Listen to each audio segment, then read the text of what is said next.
Chapter 235, Kembali ke Alam Manusia. Xiao Tian dan teman-temannya telah menyelesaikan latihan mereka di dimensi kekosongan. Setelah roh Dewa Petir kembali masuk ke dalam cincin ruang Xiao Tian, Wukong membawa mereka ke alam nyata di mana semua petualangannya akan dimulai kembali. Alam nyata. Perbatasan Laut Barat. Xiao Tian dan kawan-kawannya telah berteleportasi ke alam nyata berkat bantuan Wukong. Saat itu mereka muncul di atas awan yang lebat yang bisa mereka injak karena dilapisi oleh kekuatan Qi yang mengalir melewati telapak kaki Wukong. Hal pertama yang mereka lihat saat sampai di tempat tersebut yaitu lautan yang telah mengering. Istana Raja Iblis Dianzeng yang muncul ke permukaan, dan permukaan tanah yang telah rata tanpa ada jurang bekas benturan meteorit. Selain jurang tanpa dasar yang menghilang, daratan dipenuhi oleh mayat para Levian yang telah kehilangan kekuatan penuh mereka. Meski begitu masih ada beberapa Levian tingkat tinggi yang bertahan hidup dan cukup menyulitkan para pemburu iblis dan semua orang yang memiliki dendam terhadap sekte iblis. Beberapa jam yang lalu, Tetua Hakyun dan Tetua Guyan yang merupakan tetua agung dari Sekte Gunung Api menyatukan kekuatan mereka untuk menutup kembali lubang hitam serta jurang tak berdasar. Mereka juga dibantu oleh topeng bencana serta para pemburu iblis yang terus berdatangan. Sambil mengendalikan elemen tanah, mereka semua meratakan kembali daratan yang telah menjadi jurang hingga menciptakan jalan agar mereka bisa bertarung tanpa takut terjatuh ke dalam jurang. Setelah tanah kembali rata, para pemburu iblis langsung maju di barisan paling awal untuk membasmi para Levian yang telah kehilangan banyak kekuatan mereka akibat keringnya lautan. Lihatlah aku dari surga, Sun. Akan kubasmi sekte iblis dari muka bumi ini. Tetua Guyan melesat maju sambil mengeluarkan pedangnya untuk menebas para Levian. Di mana Xiao Zhaoye dan yang lainnya, Hong Er? Tanya Tetua Hakyun melewati telepati. Mereka terlalu lambat, jadi aku tinggalkan saja. Apa kau takut melawan bangsa Levian? Tanya topeng bencana melewati telepati. Cih, tentu saja tidak. Berkat mengeringnya lautan, mereka tak semengerikan dulu, balas Tetua Hakyun melalui telepati. Kalau begitu ayo kita basmi mereka, kita lihat apakah kau masih sekuat dulu, Guru. Topeng bencana mencabut kedua pedangnya lalu melesat maju dengan kecepatan tinggi. Dalam hitungan detik dia terus membantai semua bangsa Levian yang terus berdatangan dari arah barat. Cih, akan kutunjukkan seberapa hebat kemampuanku ini, ucap Tetua Hakyun sambil tersenyum tipis. Tetua Hakyun mengeluarkan pedang berlapis kilatan kuning yang sanggup menyetrum puluhan Levian dalam sekali serang. Sedangkan topeng bencana mengeluarkan tebasan angin dari pedang merahnya yang sanggup menebas ratusan Levian dalam sekali serang. Apa dia benar-benar pernah menjadi muridku? Pikir Tetua Hakyun dengan tatapan frustasi. Selama berjam-jam mereka menghabisi ratusan ribu Levian yang terus berdatangan dari dalam istana Raja Iblis Dianzeng. Topeng bencana beserta semua orang yang berada di medan tempur, terus menggempur bangsa Levian yang berdatangan sambil mempersempit jarak. Mereka terus melaju mendekati istana Raja Iblis Dianzeng yang berada jauh di tengah-tengah lautan yang telah mengering. Meski terlihat santai, sebenarnya topeng bencana merasa sangat khawatir terhadap keadaan rombongan Xiao Tian. Bagaimana tidak? Laut Barat merupakan tujuan utama Xiao Tian. Namun sejak dia sampai di tempat itu, dia tak melihat tanda-tanda keberadaan Xiao Tian. Awalnya semua sangatlah lancar, namun setelah berjarak ratusan kaki dari istana Raja Iblis Dianzeng petir kuning menyambar para pemburu iblis serta anggota sekte Gunung Api yang turut menyerbu menuju istana. Seperempat pasukan pemburu iblis terluka parah sedangkan sisanya tewas secara mengenaskan. Sedangkan para anggota Sekte Gunung Api masih bisa menahan ganasnya petir kuning dengan berlindung di dalam arai pembatas yang diciptakan oleh Tetua Hakyun dan Tetua Guyan. Ketika para pemburu iblis dan Sekte Gunung Api tak bisa melanjutkan langkah mereka karena sambaran petir kuning yang tiada henti, Topeng Bencana tak terhentikan sama sekali. Dia bisa menggunakan pedang merahnya untuk menangkis semua sambaran petir kuning semudah membalikkan telapak tangan. Dia bahkan bisa memanfaatkan sambaran petir tersebut untuk menghabisi para Levian yang berada di sekitarnya dengan cara memantulkan petir tersebut ke target yang dia incar. Apa dia masih manusia? Aku berani bertaruh bahwa Topeng Bencana sudah melewati tingkat Dewa Petarung karena kekuatannya jauh di atas kita, ucap para pemburu iblis.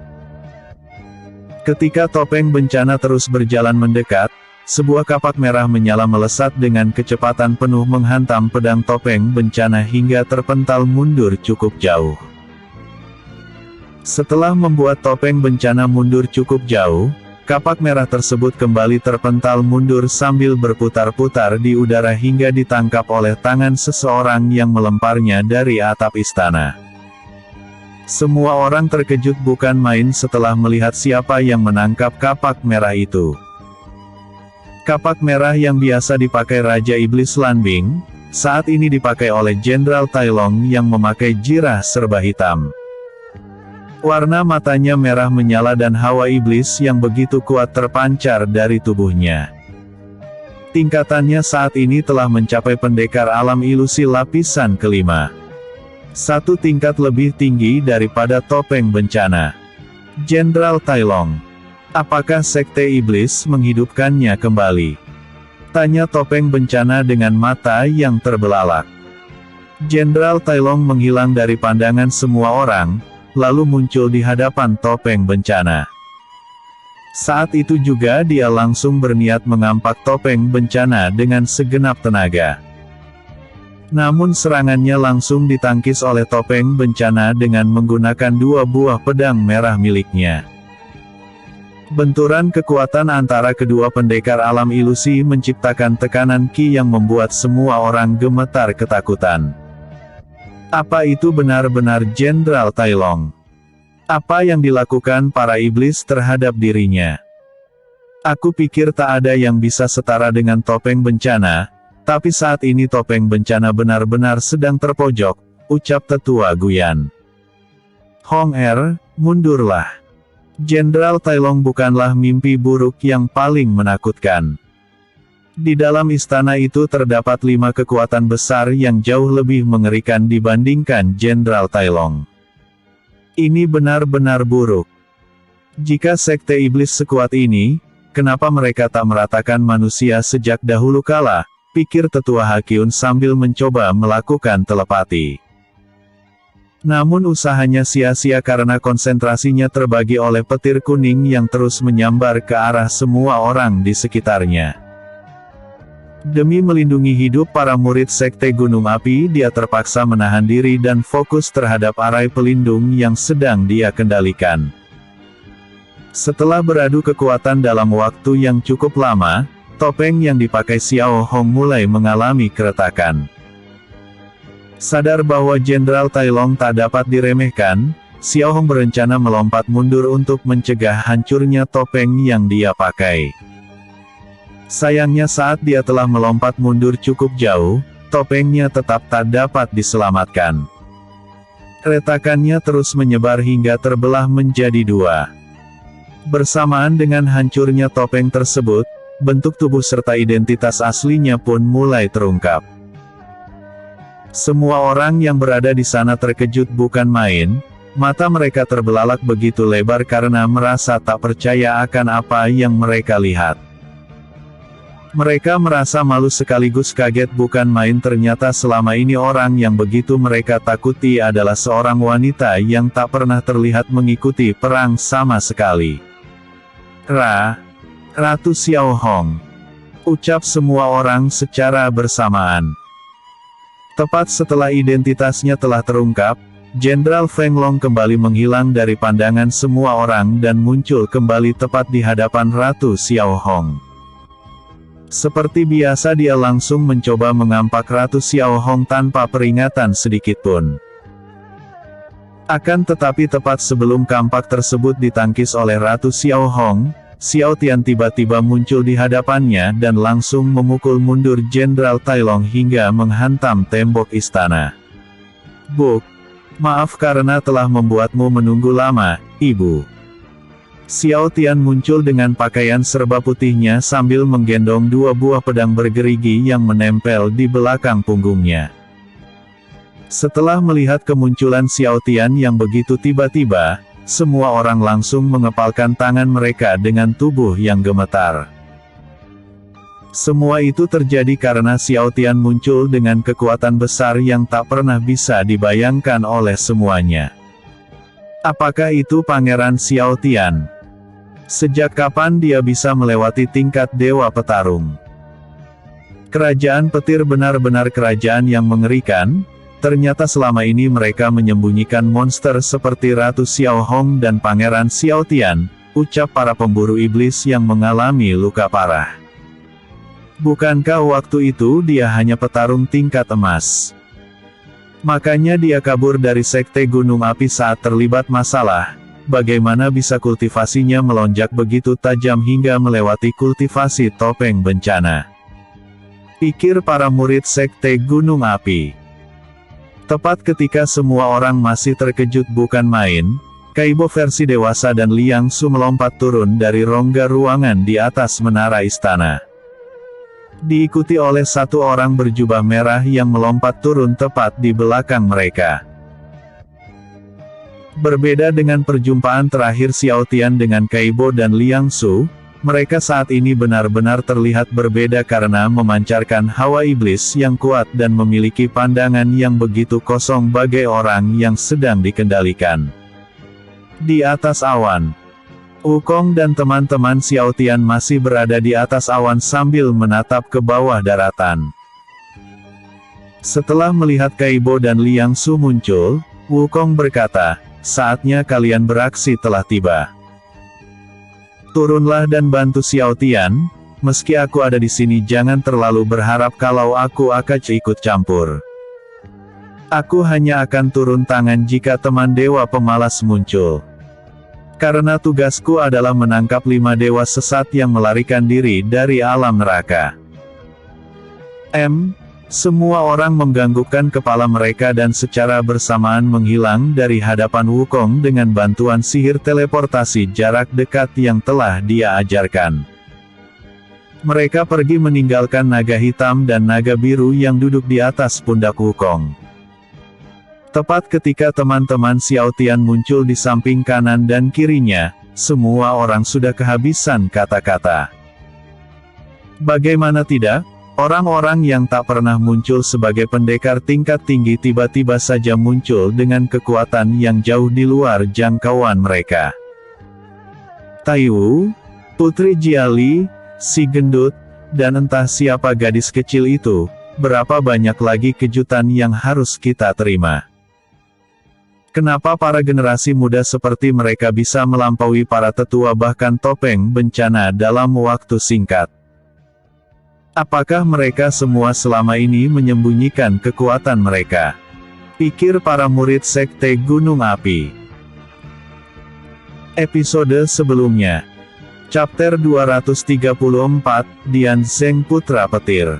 Episode berikutnya. Chapter Jenderal Tai Long kembali bangkit setelah terdiam cukup lama. Dia berjalan melewati Liang Su dan Kaibo, lalu berhenti ke orang misterius berjubah serba merah. Tai Wu langsung berjalan maju melewati Xiao Tian setelah melihat ayahnya kembali berjalan. Sambil menepuk pundak Tai Wu yang baru satu langkah melewatinya, Xiao Tian pun berkata, "Apa kau yakin ingin melawan ayahmu sendiri? Dia telah tiada, dan saat ini tubuhnya tak lebih dari sebuah cangkang kerang tanpa isi. Meski kultivasiku lebih lemah dari kalian semua, Aku lebih mengenal kelemahan dari seluruh teknik milik ayahku, ucap Taiwu sambil melanjutkan langkahnya. Taiwu, ucap Xiao Tian sambil menatap punggung Taiwu. Melihat Xiao Tian tampak sedih, Putri Jiali dan yang lainnya menepuk punggungnya dengan tatapan serius. Percayalah padanya, Taiwu pasti bisa melewati semua ini. Lagi pula sejak Dewa Kera menceritakan tentang semua musuh kita nanti, dia sudah bertekad untuk melawan ayahnya sendiri, ucap Putri Jiali sambil menepuk pundak Xiao Tian. Demi menjadi kuat, kita harus mengambil kembali semua orang yang kita sayangi dari kendali Sekte Iblis, ucap si gendut sambil menepuk punggung Xiao Tian. Kita harus menunjukkan kepada Sekte Iblis, bahwa mereka tak boleh bertindak sesukanya. Ucap Jingmi sambil menarik pakaian Xiao Tian. Pertarungan kali ini bukan hanya tentang Taiwu atau Huang Li, tapi tentang kita semua. Jadi jangan mengambil semua bebannya seorang diri, lakukanlah sesuai rencana yang telah kita buat sebelum datang kemari, ucap Su Yan sambil menepuk pundak Xiao Tian. Anakku, bisakah kau jelaskan apa yang telah terjadi terhadap kalian semua? Kenapa kultivasi kalian bisa melebihi kultivasiku dalam waktu yang cukup singkat? Tanya Xiao Hong sambil menatap punggung Xiao Tian. Setelah mendengar suara ibunya, Xiao Tian menghela napas begitu panjang. Lalu menoleh ke belakang dengan senyum tipis di wajahnya. Sambil menatap ibunya, Xiao Tian pun berkata, ceritanya panjang, tapi tak bisa kuceritakan sekarang. Untuk sekarang serahkan sisanya kepada kami. Akan kami pastikan Dian Zeng menerima ganjaran atas perbuatannya. Setelah Xiao Tian dan teman-temannya berjalan menjauhi Xiao Hong, di dalam hatinya dia pun berkata, kau benar-benar telah membuat ibumu bangga, anakku. Jingmi merubah fisiknya ke bentuk dewasa. Pakaiannya ikut berubah bersamaan dengan fisiknya yang terus berkembang. Rambutnya memanjang dan berubah warna dari hitam menjadi merah menyala. Pakaiannya terlihat cukup ketat sehingga bentuk tubuhnya terlihat begitu jelas. Bersamaan dengan perubahan sempurna dari fisik Jingmi, aura iblis yang begitu kuat mulai menyelimuti tubuhnya. Meski begitu matanya tak berubah merah seperti layaknya iblis pada umumnya, warna mata hitamnya malah berubah membiru hingga melengkapi keimutannya. Meski terlihat imut, tak ada yang tertarik melihat Jingmi. Mereka malah cenderung takut karena merasakan hawa iblis yang cukup luar biasa. Iblis. Kenapa iblis berada di antara mereka? Ucap para pemburu iblis dengan mata terbelalak. Tak kusangka, ternyata iblis bisa menyamarkan diri menjadi seorang anak kecil. Jika dia tak merubah wujudnya di hadapan kita saat ini, mungkin kita tak akan pernah mengetahui jati dirinya, ucap para murid Sekte Gunung Api. Lama tak bertemu, Kaibo, ucap Jingmi sambil berjalan mendekati Kaibo. Krur Kaibo menggeram layaknya hewan buas yang merasa terancam. Ketika Jingmi mulai semakin dekat, kedua tangan Kaibo berubah menjadi cakar naga merah yang terlihat tajam dan berlapis hawa iblis. Setelah menggeram cukup lama, sayap naga merah perlahan muncul dari belakang punggungnya menembus jirah hitam yang saat itu sedang dia gunakan. Jangan sombong hanya karena kau bisa merubah tanganmu menjadi cakar naga merah. Karena bukan kau saja yang merupakan keturunan murni dari iblis naga. Bentak Jingmi sambil merubah kedua tangannya sambil mengeluarkan sayap naga merah di belakang punggungnya. Setelah mengumpulkan banyak energi ki di telapak kaki mereka, Kaibo dan Jingmi melompat begitu tinggi ke atas udara. Mereka terbang begitu cepat dan melanjutkan pertarungan yang tak bisa dilihat oleh mata telanjang di atas udara. Yo, Liang Su. Lama tak bertemu, apa kau masih mengingatku? Tanya Su Yan sambil menatap Liang Su yang menghalangi langkahnya. Liang Su mendesis bagaikan ular dengan lidah ular yang terus menjulur keluar setiap detiknya. Maaf karena aku tak becus menjadi seorang suami, hingga membuatmu jatuh ke tangan musuh dan tak bisa mengendalikan dirimu lagi. Tanpa menghiraukan ucapan Suyan, Liang Su langsung menyerang Suyan dengan tangan kanannya yang bisa memanjang dan berubah bentuk menjadi puluhan ular kecil yang saling melilit. Tepat ketika ular-ular tersebut hampir menyentuhnya, Suyan berteleportasi dan muncul secara tiba-tiba di belakang Liang Su. Sadarlah dan kembali ke pelukanku, Liang Su. Suyan mengacungkan jari telunjuknya lalu berusaha menotok punggung Liang Su dengan ujung jari telunjuknya tersebut, tapi Liang Su menghindari totokan Suyan dengan melompat ke atas udara. Si gendut berhadapan dengan orang berjubah merah yang menutupi seluruh tubuhnya. Hanya sorotan mata merah menyala yang dapat dilihat jelas oleh semua orang. Sambil menatap orang tersebut dia pun berkata, "Aku akan menjadi lawanmu." Sambil membuka tudung kepalanya orang tersebut berkata, "Lama tak bertemu, Mas Endut." "Huan Ran?" tanya si gendut sambil menatap orang misterius yang berwajah persis seperti Huan Ran. "Iya, ini adalah aku. Tapi kenapa kau memanggilku dengan sebutan Huan Ran? Bukankah kau selalu memanggilku dengan sebutan Huan Er?" tanya wanita itu. "Berhenti meniru sikap istriku. Kembalikan tubuh istriku, iblis sialan," ucap si gendut sambil mengeluarkan rantai emas dari telapak tangan kanannya. Rantai tersebut memanjang keluar hingga melilit tubuh Huan Ran yang dirasuki oleh roh iblis. Rantai emas. Bukankah itu jurus milik?" Belum sempat iblis itu menyelesaikan ucapannya, Huan Ran merasuki tubuh si gendut lalu berkata, "Ya, ini adalah jurus khasku yang tak bisa ditiru oleh sembarang orang. Kudengar kau telah menjadi vampir, dan tewas di tangan Tai Nam Chun. Apakah benar kalau rohmu benar-benar tak ada di dalam tubuhmu saat ini, ayah?" tanya Tai Wu sambil menatap Jenderal Tai Long. "Krur." Jenderal Tai Long melesat maju ke hadapan Tai Wu lalu mencoba mengampak tubuhnya, tapi Tai Wu menahan kampak tersebut hanya dengan menggunakan salah satu pedangnya. Sambil menahan kampak tersebut Tai Wu menendang mundur Jenderal Tai Long dengan kaki kanannya hingga menghantam tembok istana. "Buk! Maafkan aku ayah, kau tak memberiku banyak pilihan," ucap Tai Wu dengan tangis di wajahnya. Ketika yang lain sedang sibuk bertarung, Putri Jiali dan Xiao Tian melanjutkan langkah mereka menuju gerbang istana untuk menghampiri Raja Iblis Dian Zeng. Sambil memberi jalan untuk Xiao Tian, Putri Jiali mensummon ribuan golem es berpedang putih. Golem-golem es tersebut memiliki ukuran tubuh sebesar manusia dewasa dan memiliki gerakan yang begitu cepat melebihi kecepatan para dewa petarung. Berkat bantuan ribuan golem es tersebut para Levian yang mencoba menghadang jalan mereka menuju gerbang tak dapat menghambat perjalanan Xiao Tian menuju istana Raja Iblis Dian Zeng.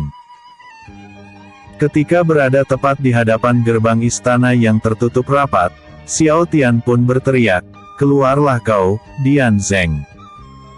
Jangan bersembunyi layaknya seorang pengecut." Setelah Xiao Tian berteriak cukup kencang, tak perlu waktu lama gerbang istana mulai terbuka. Dian Zeng yang selama ini tak pernah menampakkan wujudnya di hadapan manusia dan selalu bermain di balik layar, saat ini memberanikan diri untuk muncul karena merasakan hawa keberadaan ayahnya. Pria tampan bermata dan berambut kuning muncul dari dalam gerbang. Tubuhnya terlihat begitu gagah dengan jirah emas yang berlapis aura iblis. Dia muncul sambil memegang pedang kuning yang menyala begitu terang dengan petir hitam yang menyelimuti pedang tersebut. "Apa yang kau lakukan di dalam cincin seorang manusia, ayah?" ucap Dian Zeng dengan tampang seriusnya. Ayah." Xiao Tian terkejut bukan main setelah mendengar Dian Zeng memanggil Dewa Petir dengan sebutan ayah. Dia begitu terkejut karena Wukong tak menceritakan bahwa Dian Zeng merupakan putra dari Dewa Petir yang telah lama dianggap tiada karena tewas terbunuh saat menjalani hukuman di Gua Kesunyian. Bisa kau jelaskan maksud semua ini? Dewa Petir, tanya Xiao Tian melalui telepati. Apakah benar kalau dia adalah putramu? Tanya Xiao Tian melalui telepati. Dewa Petir tak berani menjawab pertanyaan Xiao Tian, dia masih belum berani memastikan apakah Dian Zeng yang berada di hadapannya saat ini merupakan Dian Zeng yang sama yang merupakan putra pertamanya. Karena Dewa Petir mengabaikan pertanyaannya, Xiao Tian pun berkata, kalau dia bukan putramu dan hanya mengaku-ngaku saja, maka akan kubasmi dia saat ini juga. Jangan. Meski sulit dipercaya karena namanya telah menghilang dari buku takdir. Aku masih berharap kalau dia memang putra pertamaku, tolong jangan bunuh dia. Biarkan dia hidup. Lukai dia sesukamu, lumpuhkan kultivasinya jika perlu. Asal jangan kau renggut nyawanya, setidaknya biarkan aku memastikan kalau dia benar-benar putraku, jawab Dewa Petir melalui telepati. Episode sebelumnya. Chapter 235, Kembali ke Alam Manusia. Episode berikutnya. Chapter 237, Nasib Dian Zeng. Chapter 237, Nasib Dian Zeng. Xiao Tian berteriak di gerbang istana hingga Dian Zeng keluar dari istananya. Setelah gerbang terbuka lebar mereka saling bertatap muka sambil memancarkan hawa membunuh untuk mengintimidasi satu sama lain. Apakah benar kalau kau adalah putra dari Dewa Petir? Tanya Xiao Tian sambil menatap Dian Zeng. Kau tak layak mendapat jawaban dariku, jawab Dian Zeng sambil menatap Xiao Tian sambil memancarkan hawa membunuh. Ho! Jika aku saja tak layak mendapat jawaban darimu, maka tak akan ada yang layak. Xiao Tian melapisi tubuhnya dengan aura emas berlapis elemen cahaya. Ingin menggunakan elemen cahaya untuk melawanku. Itu percuma saja, karena aku bukanlah seorang iblis, ucap Dian Zeng sambil melesat maju. Dian Zeng melesat dengan begitu cepat hingga bisa berada di hadapan Xiao Tian dalam hitungan detik. Tepat saat dia berada tepat di depannya, dia langsung mengayunkan pedang kuningnya untuk menebas leher Xiao Tian. Saat Dian Zeng mengayunkan pedang kuning di tangan kanannya, pedang berlapis petir hitam itu ditahan Xiao Tian hanya dengan menggunakan satu jari telunjuk saja. Saking kerasnya telunjuk kanan Xiao Tian, pedang tersebut langsung retak secara merata kemudian hancur berkeping-keping. Tepat ketika pedang di tangan kanannya hancur, dengan refleks Dian Zeng langsung menebaskan pedang di tangan kirinya untuk menebas pinggang Xiao Tian. Namun pedang tersebut bernasib sama seperti pedang yang satunya.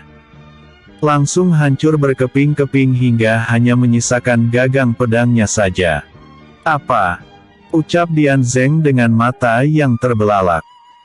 Tepat ketika Dian Zeng masih merasa terkejut, Xiao Tian langsung memukul perutnya dengan keras. Buk! Dian Zeng terpental mundur hingga melewati gerbang istana. Saking kerasnya pukulan yang dia lancarkan, Dian Zeng terpental begitu cepat hingga menciptakan lubang di pintu istana. Setelah menembus pintu tersebut, tubuh Dian Zeng terus terlempar hingga menghantam singgasananya. Bruak! Di saat para Levian masih disibukkan oleh golem es milik Putri Jiali, Xiao Tian melangkah maju melewati gerbang istana untuk mendekati Dian Zeng. Mustahil, kenapa tubuhmu bisa lebih keras daripada kultivasimu? Aku yakin kau hanyalah seorang pendekar alam ilusi lapisan kelima. Bagaimana mungkin kau bisa menahan seranganku yang sedang menggunakan kekuatan 5 lapisan di atas kultivasimu itu? Sebenarnya teknik macam apa yang kau gunakan saat ini? Ucap Dian Zeng sambil mencoba berdiri. Apa kau yakin kultivasiku hanya pendekar alam ilusi lapisan kelima? Tanya Xiao Tian sambil berjalan mendekat. Dia memancarkan tekanan Qi yang terus meningkat sambil mengeluarkan hawa membunuh. Mustahil, bukankah dia masih dalam keadaan sadar? Kenapa kekuatannya terus meningkat hingga menyamai kultivasinya saat di luar kendali? Ini di luar kemampuanku, aku harus melapor kepada guru. Bocah ini jauh lebih mengerikan daripada topeng bencana. Aku harus cepat mundur, pikir Dian Zeng dengan tangan yang gemetaran. Dian Zeng menggigit ibu jarinya lalu meneteskan darahnya ke lantai istana. Tepat ketika darahnya menetes ke lantai, sebuah lingkaran sihir berwarna merah darah muncul di sekitar kaki Dian Zeng. Sampai jumpa manusia, teleport. Sebuah cahaya merah menyelimuti tubuh Dian Zeng. Dia tersenyum tipis sambil menatap Xiao Tian saat sihirnya mulai aktif. Mau kemana kau? Xiao Tian menatap Dian Zeng dengan tatapan yang tajam.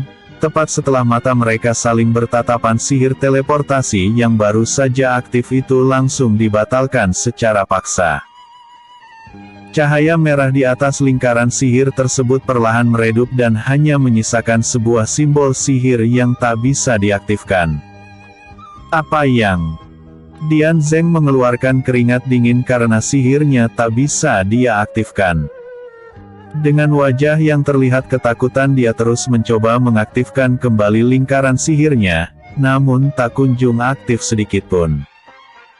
Xiao Tian terus berjalan mendekati Dian Zeng hingga membuatnya semakin panik. Jangan mendekat. Dian Zeng berjalan mundur hingga tersandung oleh kepingan kursi singgasana yang telah hancur berkeping-keping. Aku menyerah, bawa saja semua temanmu yang sedang di luar kendali itu. Aku tak memiliki kendali atas mereka, aku berani bersumpah. Tolong menjauhlah dariku, ucap Dian Zeng. Sejak awal, aku kemari bukan untuk mereka, tapi untuk mengambil kembali roh Huang Li yang telah lama kau segel. Awalnya kupikir Sekte Iblis dan 5 Dewa Pendosa tidak bekerja sama dan berjalan masing-masing. Jika Dewa Kera tak menceritakan semuanya ketika melatihku di alam kekosongan, mungkin aku akan terkejut melihat semua temanku berada di sini.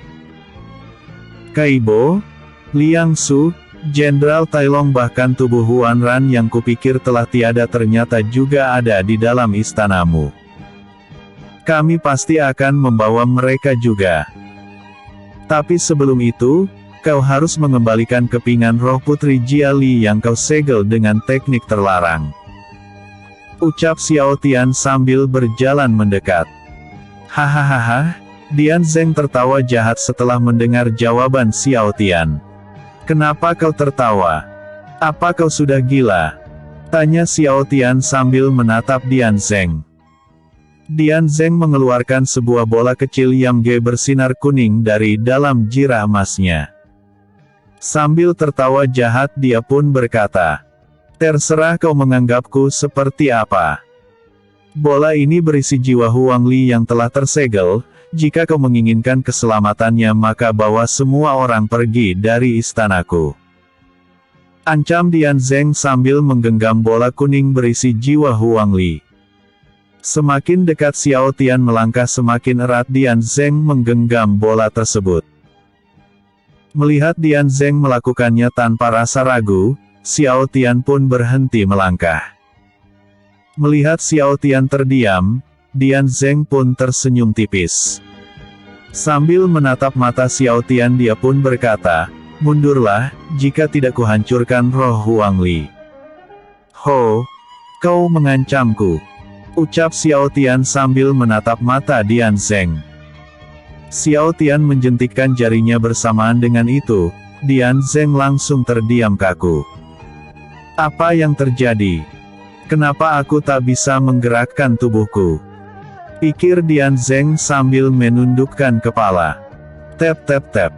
Xiao Tian berjalan mendekat lalu merebut paksa bola kuning dari tangan Dian Zeng. Tepat ketika tangan berlapis aura emas Xiao Tian menyentuh bola tersebut, sebuah pola lingkaran sihir muncul menyelimuti bola itu. Pola sihir, ucap Xiao Tian. Hahaha, meski kau merebut bola berisi jiwa Huang Li, kau tak akan bisa membebaskannya tanpa mengetahui arti dari susunan pola sihir tersebut. Dan aku tak akan memberitahumu meski kau memaksaku. Jika aku mati maka bola tersebut akan hancur bersama roh Huang Li. Jika kau menghancurkan paksa bola tersebut maka hal yang sama akan menimpa roh Huang Li.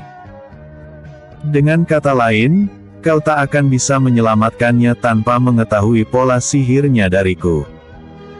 Hahaha, ucap Dian Zeng sambil tertawa jahat. Ketika Dian Zeng selesai berbicara, pola sihir di bola kuning tersebut bersinar begitu terang lalu menghilang dari pandangan semua orang. Bersamaan dengan itu, roh Huang Li yang tersegel di dalam bola tersebut langsung terbang keluar dari bola dengan kecepatan tinggi menuju ke tubuh fisiknya. Mustahil. Bagaimana caramu memahami pola sihir kuno? Pola sihir tersebut telah lama menghilang, bahkan tak ada satupun dewa-dewi yang memahami arti susunan pola sihir kuno milikku. Bagaimana caramu melakukan ini? Meski dalam bimbingan ayahku, seharusnya kau tak bisa melakukan semua ini. Siapa yang mengajarimu sebenarnya? Ucap Dian Zeng dengan mata terbelalak. Dewa Kerasun Wukong, dia mengajariku banyak hal. Termasuk teknik pelumpuh sihir dan tubuh yang telah melekat erat di perutmu, ucap Xiao Tian sambil menatap Dian Zeng. Perut. Ketika Dian Zeng melihat bagian perut berlapis jirah emasnya, dia melihat dua pola sihir kuno yang telah aktif di bagian luar jirah tersebut. Sejak kapan kau? Belum sempat menyelesaikan kalimatnya, Dian Zeng menyadari kejanggalan yang dia rasakan sejak Xiao Tian memukul tepat di perutnya.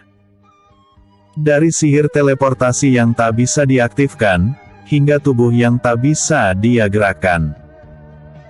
Mengaktifkan pola sihir kuno bukanlah hal yang mudah, tapi kau bisa mengaktifkan dua buah pola sihir kuno tanpa mengorbankan apapun. Sepertinya aku terlalu meremehkanmu, tadinya aku ingin pergi dan menyelamatkan diri. Tapi sepertinya sudah tak ada harapan lagi. Daripada mati sendiri, lebih baik kita mati bersama, ucap Dian Zeng sambil tersenyum tipis. Dian Zeng merapalkan sebuah mantra yang tak pernah Xiao Tian dengar, dia menggunakan bahasa kuno yang tak bisa dimengerti sembarang manusia. Ketika Dian Zeng merapalkan mantra tersebut, Dewa Petir langsung keluar dari cincin ruangnya dan berkata, "Tunggu putraku. Apa yang kau lakukan? Putraku. Sudah lama kau tak memanggilku dengan sebutan itu. Kau bahkan mengabaikanku selama puluhan tahun lamanya, dan semua itu hanya karena aku memiliki hawa iblis yang bertentangan dengan alam dewa. Kau membenciku sama seperti dewa yang lainnya, semua kasih sayangmu itu hanyalah kepalsuan. Jadi jangan sebut aku sebagai putramu lagi. Karena kau dan ibu sama saja, kalian tak pernah ingin mengakuiku," ucap Dian Zeng dengan tampang kesal. "Kami sangat menyayangimu, bagaimana mungkin kami tak ingin mengakuimu? Tolong tenangkan dirimu," ucap Dewa Petir sambil melayang mendekati Dian Zeng. "Menjauhlah dariku," teriak Dian Zeng. Tepat ketika Dian Zeng berteriak, sebuah gelombang kekuatan yang cukup dahsyat mendorong mundur Dewa Petir dan Xiao Tian hingga beberapa langkah. Jika bukan karena aura emas di sekitar tubuhnya, Xiao Tian pasti sudah terpental jauh karena gelombang kekuatan itu. Tak lama setelah itu sebuah petir hitam menyambar dari atas istana, menembus atap hingga mengenai tubuh Dian Zeng. Setelah tersambar petir hitam, mata Dian Zeng langsung menghitam tanpa menyisakan warna putih sedikitpun. Kilatan petir hitam menyelimuti tubuhnya dan sebuah pedang hitam yang terbentuk dari kilatan petir muncul di tangan kanan dan kiri Dian Zeng. Kekuatannya melebihi batas dan terus meningkat hingga melewati lapisan puncak pendekar alam roh. Terus melonjak tinggi hingga mencapai puncak pendekar alam bis. Rur, Dian Zeng menggeram layaknya hewan buas. Biarkan aku merasukimu, Dian Zeng sudah di luar kendali. Jika kau yang mengurusnya kau tak akan sanggup menahan serangannya. Ucap Dewa Petir sambil menatap Xiao Tian. Tenanglah, sihir kuno milikku tak sesederhana itu, ucap Xiao Tian dengan santai. Sihir penyegel di perutnya tak akan memudar meski kultivasinya terus meningkat, bahkan akan menjadi semakin kuat hingga menekan semua kemampuannya. Dalam hitungan 5 detik dari sekarang, dia akan kehabisan seluruh energi ki miliknya. 5, 4, 3, 2, 1. Tepat setelah Xiao Tian berhenti berhitung, Dian Zeng langsung kehilangan semua energi ki serta kultivasinya dalam sekejap mata. Bersamaan dengan itu Dian Zeng langsung pingsan tak berdaya dengan warna mata yang kembali normal seperti sedia kala. Dian Zeng, kau tak apa? Ucap Dewa Petir sambil berlari mendekati Dian Zeng dengan wajah yang begitu panik. Setelah memeriksa tubuhnya, dia langsung bernapas lega karena tahu putranya tak kehilangan nyawa meski telah mengaktifkan sihir terlarang yang bisa mengorbankan nyawanya. Terima kasih, jika bukan karenamu, Dian Zeng mungkin akan tiada lagi. Terima kasih, Xiao Tian, ucap Dewa Petir sambil meneteskan air mata. Ingatan Dewa Petir. Putraku, kenapa tubuhmu penuh luka? Tanya Dewa Petir sambil menepuk kedua pundang Dian Zeng.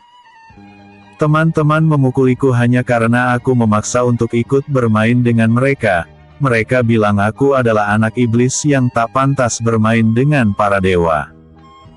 Mereka juga bilang kalau aku bukan anak kandung dari ayah dan ibu.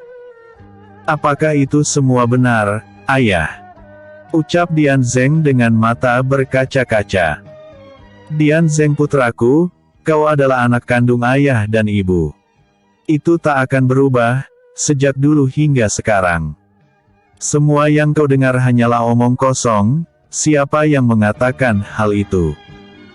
Tanya Dewa Petir sambil mengelus kepala Dian Zeng. Semua orang termasuk Ning Er, ucap Dian Zeng sambil mencoba menghapus air mata. Pergilah ke ibumu, biar ayah yang memberi pelajaran kepada teman-temanmu. Ucap Dewa Petir sambil marah besar. Setiap pulang sekolah Dian Zeng selalu dipenuhi oleh luka, tapi selalu berkata kalau dia terjatuh saat bermain atau alasan lainnya. Tak pernah bilang kalau dia selalu dipukuli oleh temannya setiap kali mencoba mendekat atau bermain bersama. Dian Zeng tak bisa menahan diri lagi untuk menceritakan kemalangannya, setelah teman-temannya menyinggung tentang anak iblis dan statusnya sebagai anak tiri Dewa Petir. Tak hanya satu dewa-dewi yang meragukan status Dian Zeng, bahkan Kaisar Langit pun meragukan statusnya. Karena itu, Dian Zeng kesulitan mencari teman bermain dan sering mendapatkan kecaman dari para dewa-dewi setiap ingin mencoba mendekati putra-putri mereka. Demi menghormati Dewa Petir, para dewa-dewi berhenti menggunjing setiap kali dewa dan dewi petir menghadap mereka. Oleh karena itu Dewa dan Dewi Petir tak pernah tahu kalau putra mereka selalu dihindari oleh seluruh orang setiap kali berada di kelas para dewa. Demi mendapatkan pengakuan semua orang, Dian Zeng sering mencoba membantu teman-temannya saat sedang kesulitan. Tapi yang dia terima hanyalah hinaan dan sebuah tamparan di pipi. Sejak mendengar pengakuan putranya, Dewa Petir langsung pergi melabrak putra dewa-dewi dan mengancam akan menghajar mereka jika berani mengganggu Dian Zeng lagi. Karena tak terima anak mereka dimarahi, para dewa-dewi ikut campur dan memojokkan Dewa Petir dengan mengungkit hawa iblis yang keluar dari tubuh Dian Zeng. Setelah mendengar sikap asli para dewa-dewi, Dewa Petir kecewa bukan main dan langsung menghadap Kaisar Langit untuk meminta keadilan. Akan tetapi suaranya tak didengar karena Kaisar Langit juga meragukan status Dian Zeng. Tepat ketika dia masih memohon keadilan kepada Kaisar Langit, seorang prajurit surga berlari sambil membawa kabar bahwa Dian Zeng mengamuk di sekolah para dewa. Dia melukai seluruh murid beserta dewa-dewi yang mencoba menghentikannya. Saat Dewa Petir memeluk tubuhnya, Dian Zeng kembali tersadar. Sambil memeluk putranya, dia pun berkata, "Putraku, apa yang terjadi padamu? Kenapa kau bisa di luar kendali? Dan bukankah ayah sudah melarangmu pergi ke sekolah?" Tanya Dewa Petir. "Ibu yang mengantarku kemari, hari ini adalah hari penting untuk membangkitkan aura dewa. Dan aku telah berhasil membangkitkan aura tersebut. Ibu datang bersamaku untuk melihat ritualnya, jadi aku merasa tak akan apa-apa. Aku tak tahu kalau kejadiannya malah akan seperti ini," jawab Dian Zeng sambil menundukkan kepalanya. "Jika ibumu di sini, lalu di mana dia sekarang?" Tanya Dewa Petir sambil memegang pundak Dian Zeng. "Aku tak mengingat apapun ketika aku mengamuk, yang kuingat terakhir kali adalah hinaan yang dilontarkan dewa-dewi. Mereka bilang aku merupakan putra ibu dan bangsa iblis. Ayah bukanlah ayah kandungku, dan ibuku adalah makhluk kotor yang telah bersekutu dengan iblis. Karena tak terima ibuku dipojokkan, aku jadi di luar kendali. Kekuatan yang begitu besar tiba-tiba saja menguasaiku dan membuatku lupa akan segalanya. Satu hal yang ada di pikiranku saat itu adalah menghabisi semua orang," ucap Dian Zeng sambil menatap ke bawah. Istana Langit. "Aku membiarkan Dian Zeng di alam para dewa karena menghormatimu, tapi setelah kejadian hari ini dia tak punya tempat lagi di dalam Istana Langit.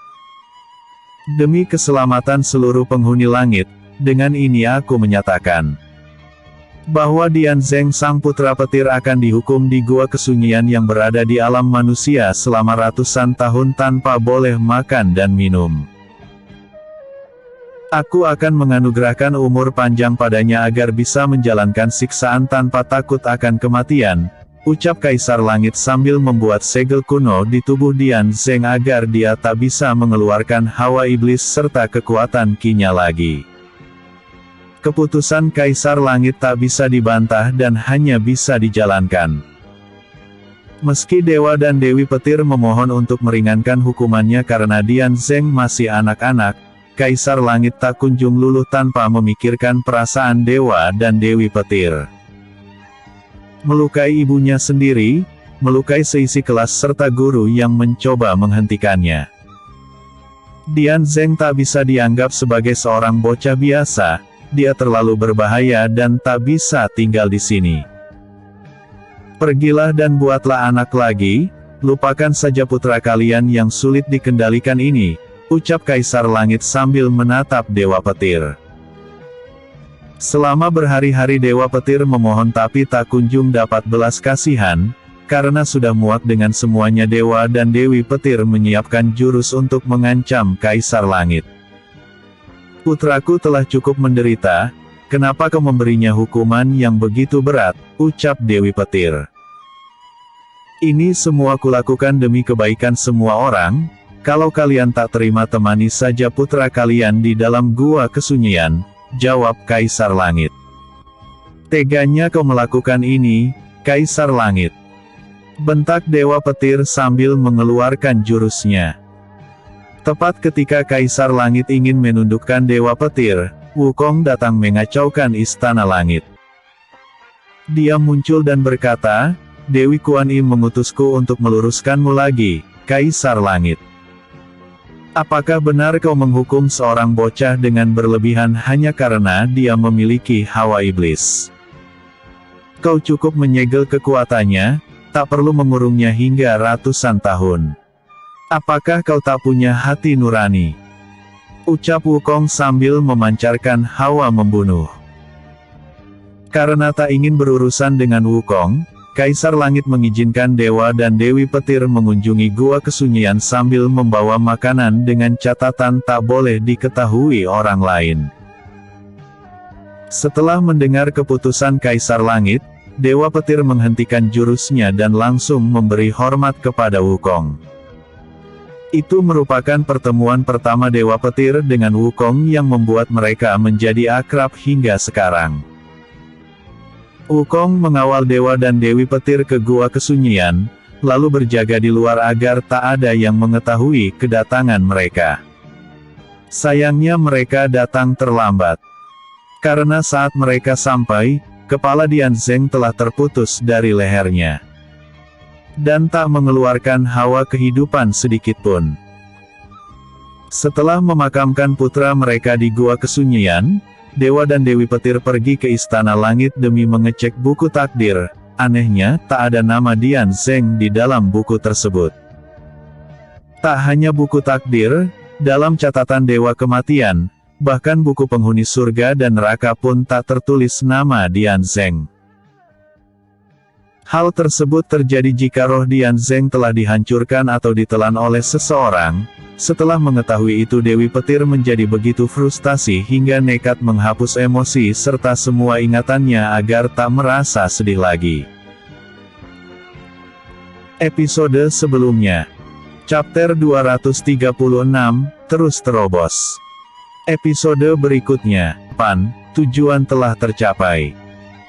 Dian Zeng telah tak sadarkan diri, Xiao Tian telah melumpuhkan kultivasi serta kekuatan rohnya. Atas permintaan Dewa Petir, dia mengikat tubuh Dian Zeng lalu memasukkannya ke ruang hampa dalam keadaan terikat ki emas Xiao Tian. Tai Wu telah menundukkan ayahnya, begitu pula si gendut dan Su Yan, mereka berhasil menundukkan orang-orang yang mereka sayangi tanpa membunuh mereka semua. Kultivasi mereka hanya dilumpuhkan hingga menjadi orang biasa yang tak berdaya. Setelah membuat mereka tak sadarkan diri hingga tergeletak di tanah, Tai Wu dan yang lainnya langsung mengangkat tubuh orang-orang yang mereka sayangi dan memberikannya kepada golem es milik Putri Jiali yang berukuran raksasa untuk dibawa pergi.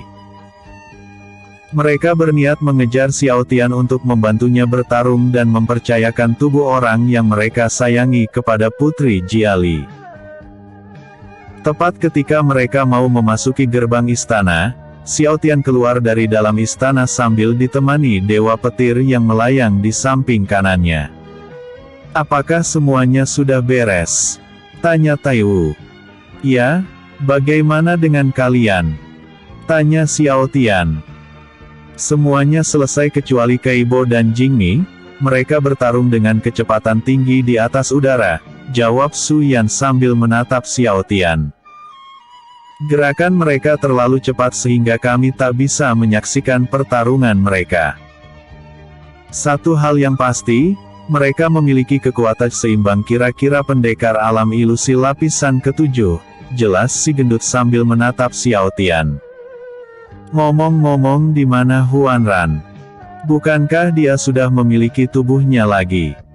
tanya Xiao Tian sambil menatap si gendut. "Huan Ran sedang bersama Putri Jiali, dia membantunya mengatasi para Levian yang tak kunjung habis dan terus berdatangan dari dalam bawah tanah," jawab si gendut sambil menatap Xiao Tian. "Begitu ya? Aneh sekali, seharusnya bangsa Levian mundur setelah Dian Zeng dan yang lainnya telah ditundukkan," ucap Xiao Tian sambil mengerutkan dahi. "Apa kau lupa, Pangeran?" tanya Tai Wu sambil menatap Xiao Tian. "Apa yang kulupakan?" tanya Xiao Tian sambil menatap Huan Ran. Pemimpin benangsa Levian belum keluar, sejak lautan mengering makhluk besar yang selalu menghalangi para petarung menyeberangi lautan itu belum kelihatan hingga sekarang. Kemungkinan besar dia bersembunyi di dalam tanah sambil mensumen para Levian dari dalam sumber air di bawah tanah. Meski Light telah mengering, jauh di dalam tanah terdapat sumber air yang bisa dia jadikan tempat tinggal. Levian penghuni Laut Barat terkenal bisa mengendalikan air dan daratan. Jika perkiraanku benar maka dia bersembunyi di dalam bawah tanah, jelas Taiwu sambil menatap Xiao Tian. Haruskah kita menghabisi monster tersebut? Tanya Suyan sambil menatap Taiwu. Tak perlu, jawab Xiao Tian. Apa maksudmu, Guru? Jika kita tak menghabisi pemimpin bangsa Levian yang mensumen terus dari dalam bawah tanah, mereka bisa saja semakin liar dan menyerang penduduk sekitar karena tak dikendalikan lagi oleh Sekte Iblis. Dengan dikalahkannya Dian Zeng tak ada lagi yang bisa mengendalikan perbuatannya. Jika kita rak menghabisinya sekarang maka... Belum sempat si gendut menyelesaikan ucapannya, bumi berguncang semakin kencang dan sebuah retakan muncul di dalam tanah. Retakan tersebut menyebar dari ujung tembok pembatas istana hingga mencapai istana Raja Iblis Dian Zeng. Tepat setelah retakan tersebut mencapai lantai istana, Xiao Tian dan kawan-kawannya yang saat itu agak jauh dari pintu istana melihat istana tersebut runtuh dalam sekejap mata. Tak lama setelah itu tentakel raksasa berwarna hitam legam muncul dari tengah-tengah reruntuhan istana.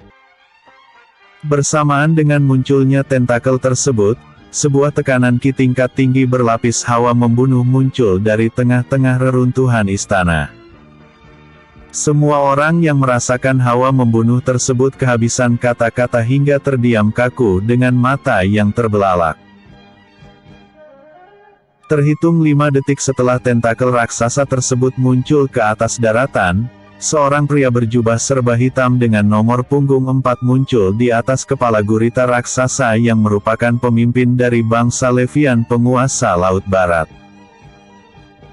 Menakjubkan, tak kusangka kau bisa memperkuat diri sambil menekan sisi gelapmu hingga bisa mengalahkan Dian Zeng tanpa perlu bantuan Dewa Petir, ucap Zhang Wei sambil menaiki gurita raksasa. Belum sempat Zhang Wei melanjutkan ucapannya, Wukong tiba-tiba saja muncul tepat di belakangnya sambil berkata, "Lama tak bertemu, Zhang Wei si Dewa Ketamakan." Zhang Wei terdiam kaku setelah mendengar suara Wukong.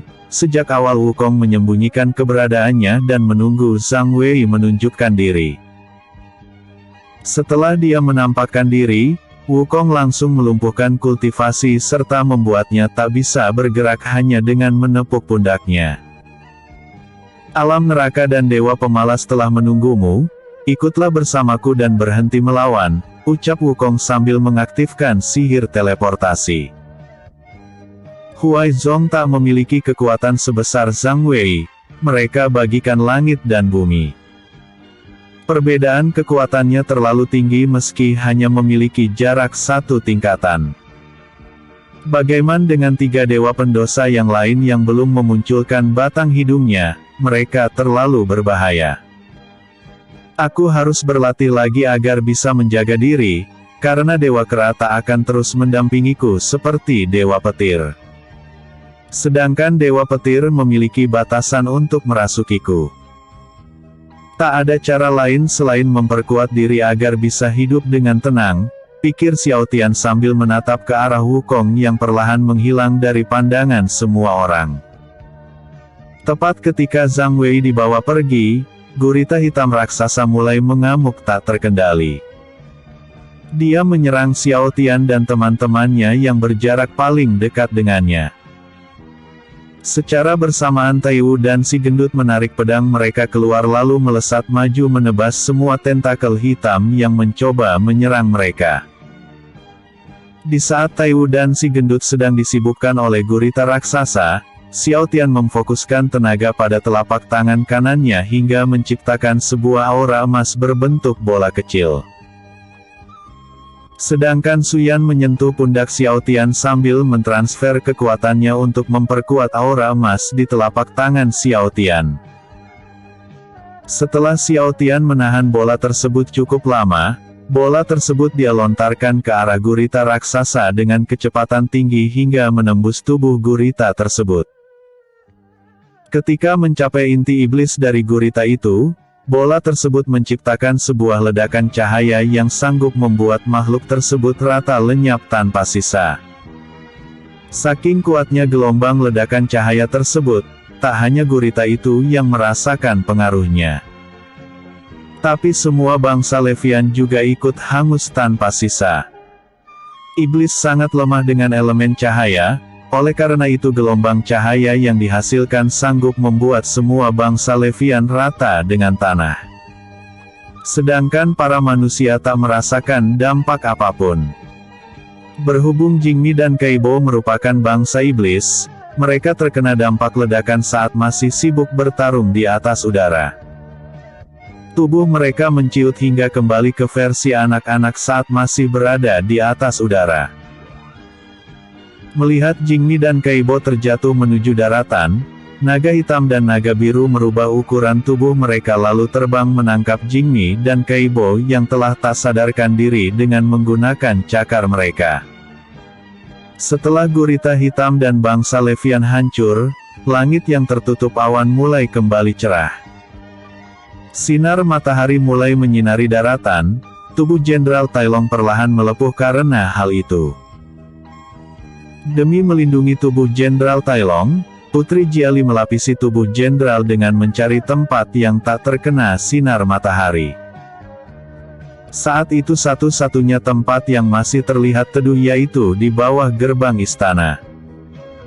Tepat ketika dia mencapai gerbang istana, Xiao Tian membuka portal ruang hampa untuk mengamankan tubuh Jenderal Tai Long.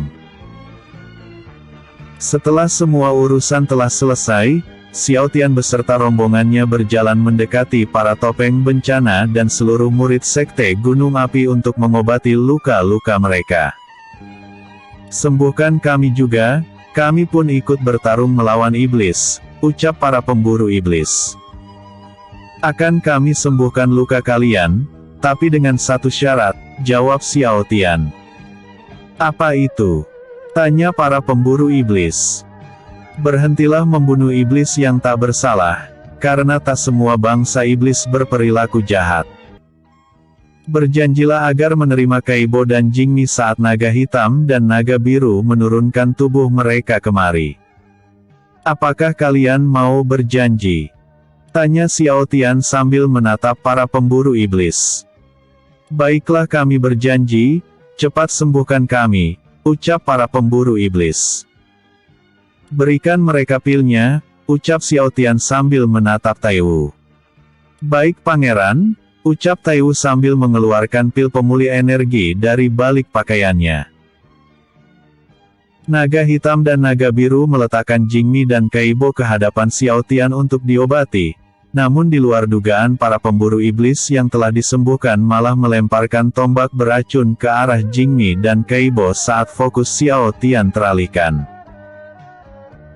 Meski fokusnya sempat teralihkan, Xiao Tian masih bisa merespon serangan kejutan para pemburu iblis hingga sanggup menepis semua tombak dan menangkap beberapa tombak beracun tersebut. "Beraninya kalian menyerang saat aku setnak berbalik dan ingin menyembuhkan teman-temanku, apa ini cara kalian berterima kasih?" bentak Xiao Tian sambil memegang dua tombak beracun yang telah dia tangkap. "Beraninya kalian menipu putraku," ucap topeng bencana dengan hawa membunuh yang sanggup membuat semua pemburu iblis merasa sesak napas. Belum sempat para pemburu iblis mengucapkan kata-kata terakhir mereka, Xiao Hong menebas kepala para pemburu iblis hanya dalam sekali ayunan pedang. "Seharusnya ibu menyimpan tenagamu baik-baik, biarkan aku yang melakukan serangan penghabisan," ucap Xiao Tian sambil menghela napas.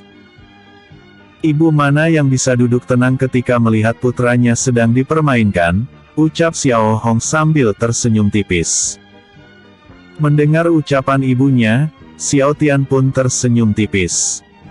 "Kau telah melampaui kekuatan ibumu, dan menjadi orang terkuat di daratan elemen. Bahkan menjadi satu-satunya alkemis tingkat tinggi di daratan ini. Kau sudah layak menjadi seorang raja, akan kusuruh ayahmu untuk segera turun tahta, ucap Xiao Hing sambil menepuk pundak Xiao Tian. Aku belum siap menjadi seorang raja, aku masih ingin memperkuat diri dan menjadi nomor satu di seluruh alam. Untuk sekarang, aku akan pulang ke kerajaan petir sambil mencari cara untuk mengembalikan Jenderal Tai Long, jelas Xiao Tian sambil tersenyum tipis. Begitu ya? Baiklah kalau begitu. Bisakah ibu ikut bersamamu menaiki naga hitam? Ibu sudah kehabisan banyak energi Qi, ucap Xiao Hong. Kalau ibu kehabisan energi Qi, telan saja pil pemulih energi. Semua energi Qi-mu akan kembali hanya dengan menelan pil ini, ucap Xiao Tian sambil memberikan pil pemulih energi kepada ibunya. Begitu ya? Terima kasih, ucap Xiao Hong sambil menelan pil yang Xiao Tian berikan. Setelah energi Qi-nya kembali, dia langsung melesat begitu cepat dengan wajah yang terlihat kesal. Ada apa dengan ibu? Ucap Xiao Tian. Kau ini benar-benar tak peka ya, pangeran. Ratu Xiao Hong hanya ingin menghabiskan waktu bersamamu, sudah cukup lama dia tak bertemu putra kesayangannya. Sedangkan putranya terkesan cuek dan biasa saja, tentu saja Ratu Xiao Hong menjadi sangat kesal, jelas Tai Wu. Aku kan sudah tak semanja dulu, aku bukan lagi pangeran payah yang hanya bisa berlindung di ketiak ibuku sendiri. Seharusnya ibu bangga akan hal itu, biasanya ibu tak sesensitif ini, ucap Xiao Tian sambil mengerutkan dahi. Mungkin itu efek dari kehamilannya, sambung Dewa Petir yang berdiri di samping kiri Xiao Tian. Efek kehamilan, pikir Xiao Tian. Iya, ibumu sedang mengandung saat ini dan akan melahirkan adik masa depanmu nanti, jelas Dewa Petir melalui pikirannya. Begitu ya, ucap Xiao Tian sambil tersenyum tipis. Setelah berpamitan dengan Sekte Gunung Api, Xiao Tian beserta rombongannya terbang menuju kerajaan petir sambil menaiki naga hitam dan naga biru. Episode sebelumnya. Chapter 237, Nasib Dian Zeng. Episode berikutnya. Chapter 239,